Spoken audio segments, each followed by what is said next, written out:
नमस्कार, आप देख रहे हैं खबर 100 में हूं आपके साथ राहुल मौर्य। आइए रुख करते हैं इस वक्त की बड़ी खबरों पर, लेकिन उससे पहले एक नजर हेडलाइंस की ओर।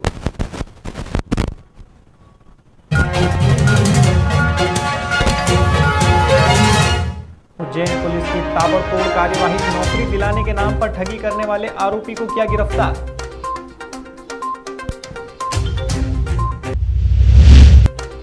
एमपी में डेल्टा प्लस के 5 मामले आए सामने। भोपाल में अब जल्द लगेगी जीनोम सीक्वेंसिंग की मशीन, बदलते कोरोना स्ट्रेन की होगी जांच।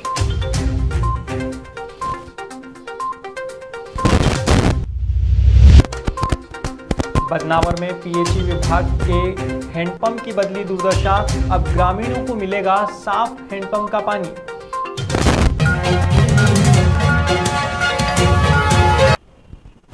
उज्जैन की माधवनगर पुलिस ने खुद को आयकर आयुक्त बताने वाले शातिर बदमाश को धर दबोचा है।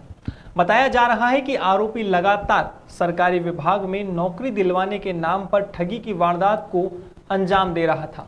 हाल ही में मक्सी रोड के केसरबाग में रहने वाले सत्यनारायण सोलंकी को पीडब्ल्यूडी विभाग में सरकारी नौकरी दिलवाने का झांसा दिया गया, जिस पर पुलिस ने इंदौर के बदमाश दीपक बैरवा को हिरासत में लिया है।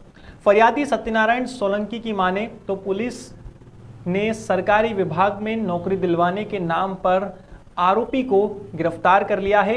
आरोपी ने उससे 2 लाख रुपए की मांग की थी। हालांकि योजना बनाकर पुलिस ने आरोपी को धर दबोचा है और अब पूछताछ जारी है।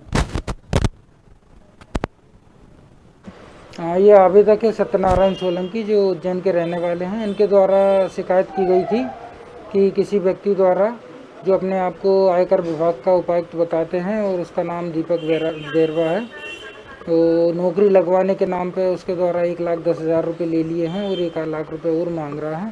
तो इस तरह धोखाधड़ी की है, तो उसकी जांच कर अपराध पंजीबद्ध किया गया है थाना माधवनगर पर। इसमें 420, 419 से 170 की धाराओं का अपराध पंजीबद्ध किया गया है और आज इसे आरोपी को हिरासत में लिया गया और इससे पूछताछ की जा रही है। देखिए, लगातार सफाई की जा रही है। ऐसे बहुत से एरियाज़ हैं जहाँ पर जल भराव होता था, जहाँ कल नहीं भी हुआ है, तो वो भी देखना चाहिए। और कुछ एरियाज़ में अगर कुछ समस्याएं हैं तो उनका निराकरण किया जा रहा है। कुछ जगह सिस्टमिक समस्याएं हैं, कुछ लो लाइंग एरियाज़ हैं जहाँ पर इमीडिएट कोई उसका समाधान नहीं है, उसका थोड़ा लॉन्ग टर्म समाधान हमें देखना पड़ेगा, तो उन चीज़ों पर भी विचार किया जा रहा है। हाल ही में अलीराजपुर के जोवट में नगर परिषद के सफाई कर्मचारियों की बैठक हुई। इस बैठक में मध्य प्रदेश महादलित परिसंघ के प्रदेश उपाध्यक्ष के पवन नरवले और मानव अधिकार संघ ट्रेड यूनियन के राष्ट्रीय सचिव मनोज धनवार मुख्य रूप से मौजूद रहे। इस दौरान सफाई कर्मचारियों ने अपने विभिन्न समस्याओं को जिम्मेदारों के सामने रखा। इसमें स्थायी नियमितीकरण सहित विशेष भत्ते की राशि और पीएफ का पैसा काटने जैसी समस्याएं सामने आई। इस बैठक के अंत में राष्ट्रीय सचिव मनोज धनवार ने आश्वस्त किया है कि उनकी सभी मांगों का निराकरण जल्द ही होगा। आपका आने का विषय क्या है? देखिए, सफाई कर्मचारियों जो हमारे भाई लोग हैं जी, उनकी काफ़ी समस्या थी। तो हमारे राष्ट्रीय अध्यक्ष अनुसूचित जाति आयोग के राष्ट्रीय उपाध्यक्ष माननीय बबन रावत जी का आगामी समय एक दौरा है, तो उसी उद्देश्य में हम सफाई कर्मचारियों की समस्या के ग्राम और शहर जा रहे हैं और वो इसके लाभ लेना चाहता है, तो उन लाभों को भी हम आप तक पहुंचाने की पूरी कोशिश करेंगे। आगे जब भी मैं यहाँ आऊँगा, इन समस्याओं का निराकरण करने की कोशिश करूँगा। आपने मुझे यहाँ बुलाया और आपने मुझे इस योग्य समझा, आपने मुझसे पत्रकार वार्ता कराई। मैं सभी पत्रकार बंधुओं का, जोबड़ नगर परिषद का, इन सब का आभार व्यक्त करता हूँ।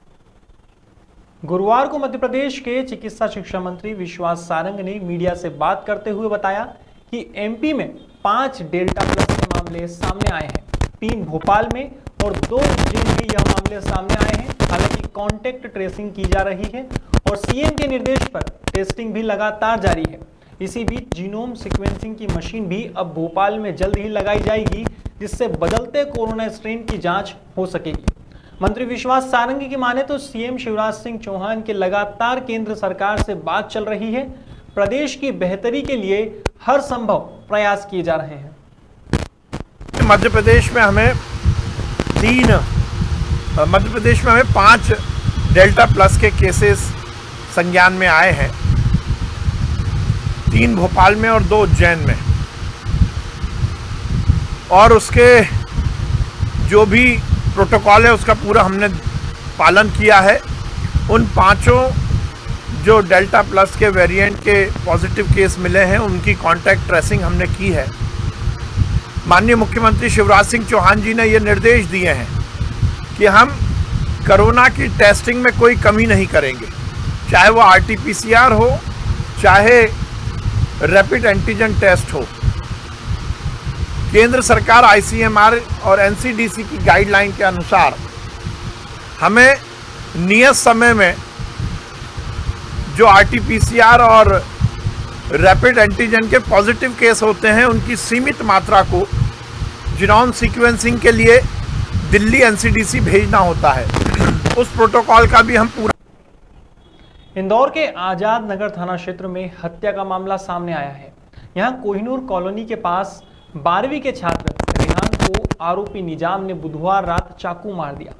बताया जा रहा है कि दोनों में 3 दिन पहले जन्मदिन की एक पार्टी में विवाद हुआ था, जिसके बाद पुरानी रंजिश रखते हुए आरोपी निजाम ने रेहान को चाकू मार दिया।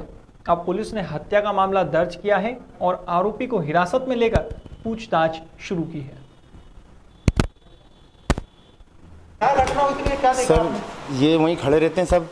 मेरा बालक तो वहाँ खड़ा भी नहीं होता, जास्ती रहता भी नहीं किसी के साथ, लेकिन आया वो इधर नशा पत्ते करते हैं। अब उनने क्या करा कि ना चाकू निकाला होगा ये जब, तो मैं जब गया तो मैंने कि ऐसे खड़े हैं, तो मैंने कुछ बोला ही नहीं। मैं 10 फुट 20 फुट पे घर है अपना, वहीं जहाँ करा। उसके बाद मैंने वहाँ से आवाज़ दी, मैं ऊपर चले गया, मेरा घर ऊपर है। तो मेरा फैजल रहता है वहाँ गली में, उसने आवाज़ दे के बोला कि इन्हें चाकू मार दे। तो ये देखो ये खून, मैं खुद दौड़ता हुआ आया और गाड़ी पे एक्टिवा पे उसको लेके मेरे बालक को और अस्पताल गया। सर क्या घटना सामने आई सर?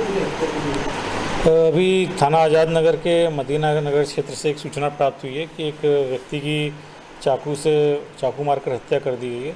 मौके पर पुलिस द्वारा पहुंचकर घटनास्थल को देखा गया और जब जानकारी प्राप्त की गई तो रेहान नामक एक व्यक्ति है जिसकी हत्या की गई है और हत्या करने वाला उसका दोस्त ही है नाजिम। इस संबंध में अभी हत्या के कारणों के बारे में पुलिस पता रसी कर रही है, किस कारण से हत्या की गई है।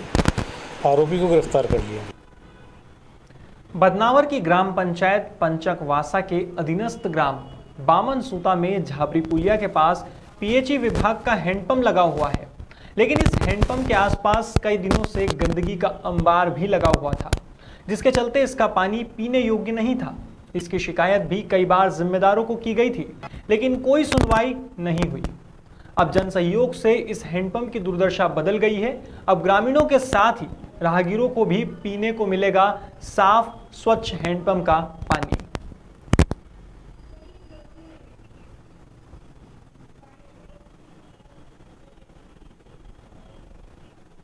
फिलहाल खबरों में इतना ही, लेकिन खबरों का सिलसिला जारी रहेगा। आप देखते रहिए खबर 100, जनता की बुलंद आवाज।